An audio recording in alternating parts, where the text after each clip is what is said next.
আমরা কারি কারি bundle bundle টাকা ছেড়ে আমার জামাইকে নিয়ে আসব।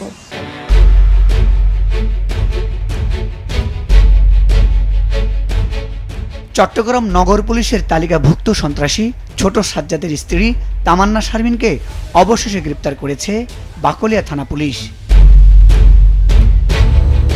বাকলিয়া এলাকায় জোড়া খুনের ঘটনা হওয়া মামলায় উচ্চ আদালত থেকে গত 10 এপ্রিল আগাম জামিন পান তামান্না।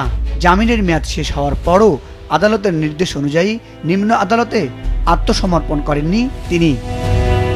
পরে শনিবার রাত 10:30টার দিকে চট্টগ্রামের বহদ্দারহাট বারুইপাড়া থেকে তাকে গ্রেপ্তার করা হয়।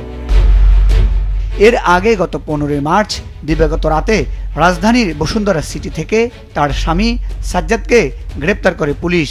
তাকে গ্রেপ্তারের 2 সপ্তাহের মাথায় 29 মার্চ দিবাগত রাত 2:15টার দিকে বাকলিয়া থানার অ্যাক্সেস রোড এলাকায় প্রাইভেট কারে দুর্বৃত্তের গুলিতে 2 জন নিহত হন।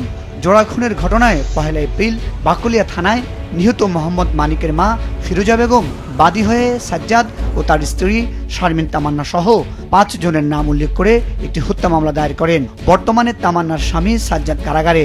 তার বিরুদ্ধে হত্যা, অস্ত্র, চাঁদাবাজির অন্তত 2 ডজন মামলা রয়েছে।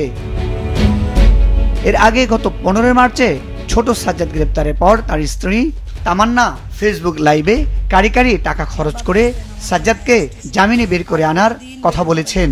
ওই ভিডিও তামান্না বলেন, যারা ভাবছেন তার জামাই অ্যারেস্ট হয়েছে তাদের জন্য এক বালতি সমবেদনা। পরে অবশ্য ভিডিওটি ফেসবুক থেকে তিনি সরিয়ে ফেলেন। ততক্ষণে তা চলে আসে বিভিন্ন গণমাধ্যমে। আমরা কারি কারি বান্ডিল বান্ডিল টাকা ছেড়ে আমার জামাইকে নিয়ে আসব। আমার জামাই বীরের বেশে চলে আসবে এবং যারা এই ঘটনা ঘটাইছে তাদেরকে ছাড় দেওয়া হবে না। মুজাহিদ সাকিব, মাছরাঙ্গা নিউজ ডেস্ক।